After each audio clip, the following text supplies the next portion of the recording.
કરમસદથી શરૂ થયેલી યુનિટી માર્ચનું આજરોજ વડોદરામાં આગમન થયું હતું. સિંધરોડ ચોકડી પાસે યાત્રાનું ભવ્ય સ્વાગત કરવામાં આવ્યું.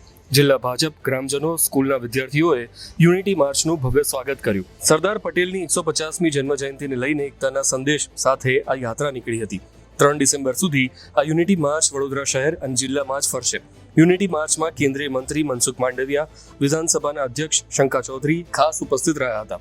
સિંધરોડ ખાતે જ ગ્રામસભાનું આયોજન કરાયું હતું અને મનસુખ માંડવિયાએ ગ્રામસભાને સંબોધી હતી.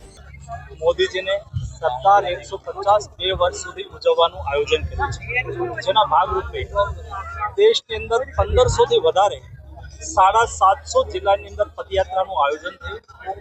મુખ્ય પદયાત્રા સરદાર સાહેબના પૈતૃક ગામ કરમસદથી નીકળીને સ્ટેચ્યુ ઓફ યુનિટી 150 કિલોમીટરનું અંતર કાપશે.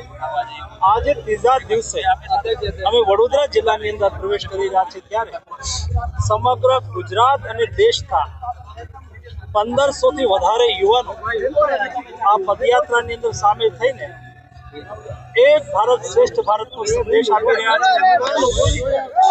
એક ભારત આત્મનિર્ભર ભારતનો સંદેશ આપી રહ્યા છે.